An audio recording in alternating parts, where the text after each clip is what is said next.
Welcome back to the show, everybody. Somebody roll that beautiful intro.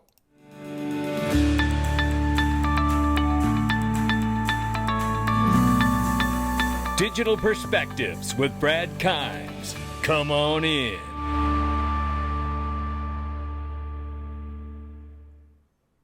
Welcome back to the show. You can follow us on Twitter, YouTube, and digperspectives.com for exclusive content.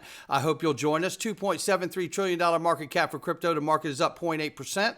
We see 68,800 plus for Bitcoin, 3,900 plus for Ethereum, $112 billion plus market cap for Tether. XRP at the number 8 spot at 53 cents. We're flat on the 24-hour, but we're up 4.4 on the 7-day. Range of price is between 52 and 54 cents. We'll keep an eye on it. We're going to take a look at a few different things happening in the market at the end of this video, and I think you're going to enjoy them.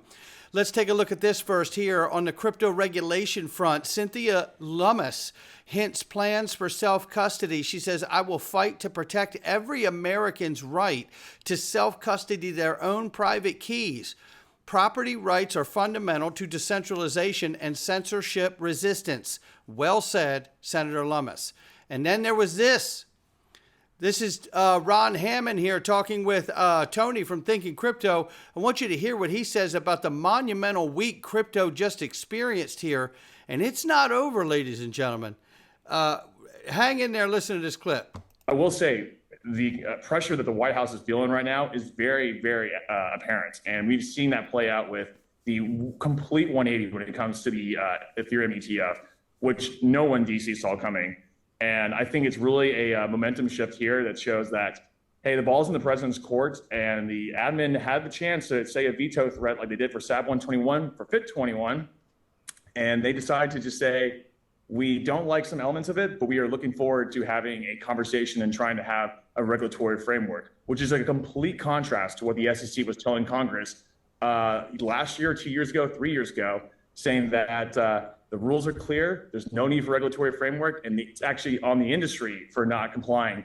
When everyone else has said, including now the courts, and now it looks like the White House as well, that doesn't hold water. And it looks like we need to have a regulatory framework. So we're slowly getting there. The question is, this is kind of the third, I had a kind of 3-strike policy when it came to the White House with SAB 121 veto, we have FIT 21 veto, and then the ETH ETF. And at least 2 of those 3 right now, the White House went positive, and that was not what many expected here.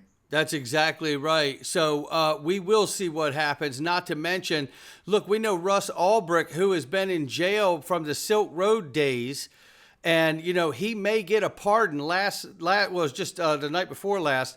Donald Trump pledged to commute his sentence on day 1 if reelected. He said, after 11 years in prison, it's hard to express how I feel about this moment. It is thanks to your undying support that I may get a second chance. And I hope he does get a second chance, no doubt about it. And he did say that. But let's play now very quickly here. And I have the clip I want to play you. 1 second here, if I could just find it. All right, here we go. Listen to this clip. Shout out to Echo X for this one. I will ensure that the future of crypto and the future of Bitcoin will be made in the USA, not driven overseas. I will support the right to self-custody. To the nation's 50 million crypto holders, I say this with your vote. I will keep Elizabeth Warren and her goons away from your Bitcoin. And I will never allow the creation of a central bank digital currency. Ooh, Donald Trump lighting it on fire. He sure did, and shout out to Echo X for that clip. And then I want to show you this too, because this here is the same clip here, but what I want to show you out of this is the point that's being made here from Crypto Insight UK. He said something else he wanted to mention here. Obviously, the U.S. is openly discussing crypto in a positive light now due to the elections. We see the White House pivoting, as we just saw as well from Ron Hammond. But what does this mean for smaller nations looking at this? Surely this is a buy signal for many sovereign wealth funds. Crypto Insight UK just nailed it right here. This is a massive signal for the large wealth funds of the world, sovereign wealth funds of the world, to really get their money right to get in this space, because it's not going away. XRP holders versus the SEC and the Ripple versus the SEC. Will it come to an end this week? That's the question. If the Senate were to pass FIT 21 bill, would that immediately shut down the SEC and what their fight is? Or would the bill have to go and get signed into law by the president? I would think it'd have to be signed. But we will see what happens here. But this tells you how close we are to a lot of this regulation by enforcement going away and us getting to a much more mature framework for digital assets broadly. I want to remind people of this because it is a big deal. I want you to listen to this clip right here. So you would welcome an XRP ETF then? We would certainly welcome it, and I think it's inevitable that there'll be, multiple ETFs around different tokens. And I think you'll even see ETFs potentially around baskets that also, I think, further diversify that risk. I think we're going to see a lot of filings come out for Ethereum. I even think we might see something for Ripple, given the recent progress. You notice that Grayscale just added Ripple to one of their trusts. It's publicly traded. So it wouldn't surprise me if we saw Ripple or Ethereum spot ETFs out there. ETF? How about an XRP ETF? I know you got Ether out there. How about XRP? Can you answer that? I can't. And you don't want me to. I do. Well, I can't. And there you have it. That's a nice reminder of what we're on the edge of here. We know Ethereum spot ETFs just approved, right? And then we see this coming through. I'm showing you all of this because you'll see. The settlement layer is just a piece of the puzzle, as they must connect out into merchant payments point of sales for everyday use, like PayPal, Stripe, and Plaid. Below is a direct integration of Plaid into Neum, a Ripple payments used globally with XRP being used for settlement as well. You can see it all right here. But what's interesting here is I want to take you to this. Watch this short little clip here where it explains the stack, the tech stack here. It's pretty remarkable. So at the very top of the payment stack, we have application layers like PayPal, Stripe, Square, applications, technologies that interface with consumers and businesses looking to execute a transaction. Below that, we have banks, the institutions that custody the assets themselves. Moving below that, we start to look at the core interbank infrastructure, rule sets around business continuity, safety and soundness, regulatory compliance. Below that, we have messaging standards, so we can think about SWIFT codes, ACH payment messages, Visa messages. And finally, below that, we have a settlement infrastructure, which is operated primarily by the central banks domestically and correspondent banks internationally. So where Ripple fits today in the existing payment stack is at the bottom. Let me give you that last part again. So you got all these other layers, right? Whether it's applications like PayPal, Stripe, Venmo, what have you, banks, and then interbank infrastructure, right? Then the SWIFT infrastructure, and then the central bank infrastructure. Payment messages, Visa messages. And finally, below that, we have a settlement infrastructure, which is operated primarily by the central banks domestically and correspondent banks internationally.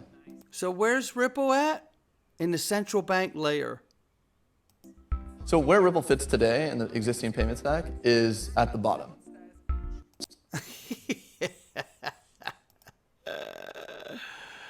So is it hard to see that if we get some regulation and some legislation that clears the path, that we could have a $9.3 trillion market for crypto this cycle?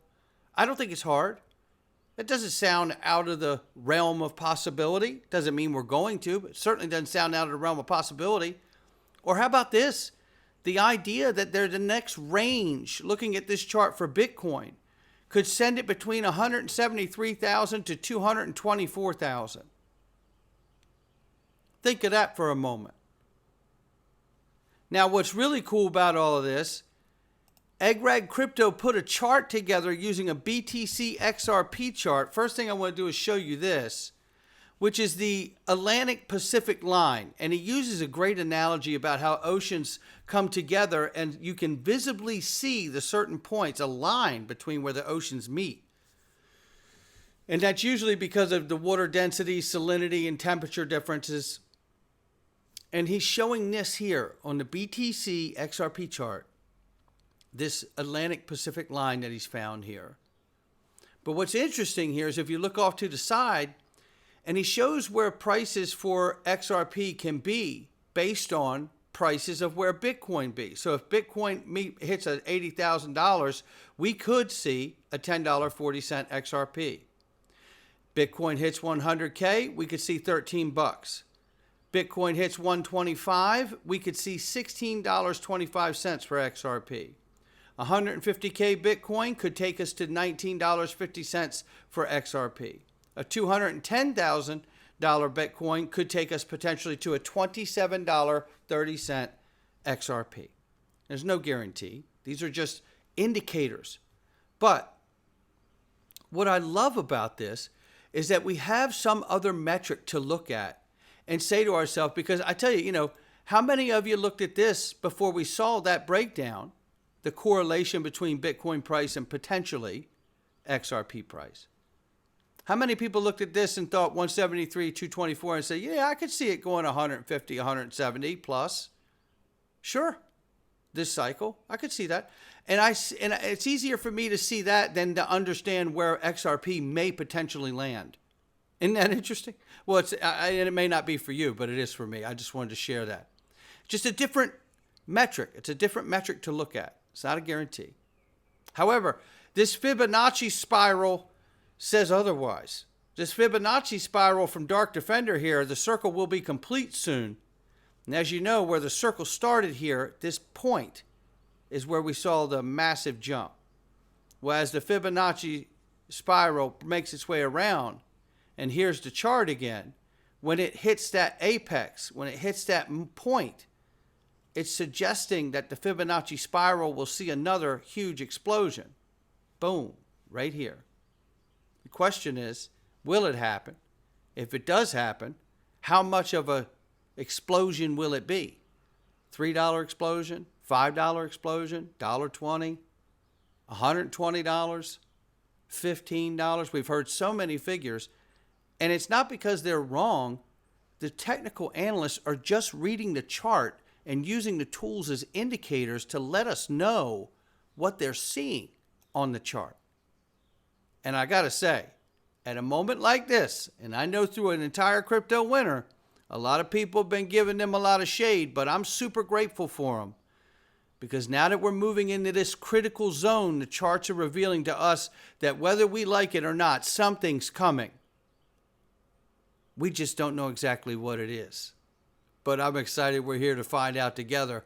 Bring it on, Fibonacci spiral. We're all ready for it. Well, listen, that's going to do it for me, but we're going into the Freedom Zone, and I hope you will join me. We got a great little video to play for you today, and you're going to love it.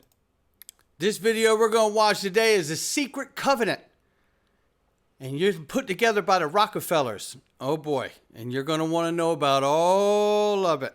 Boy, it is something else, but we can't tackle this unless we're in the Freedom Zone. I hope you'll join us. Not financial advice from me or anyone else. Come on in.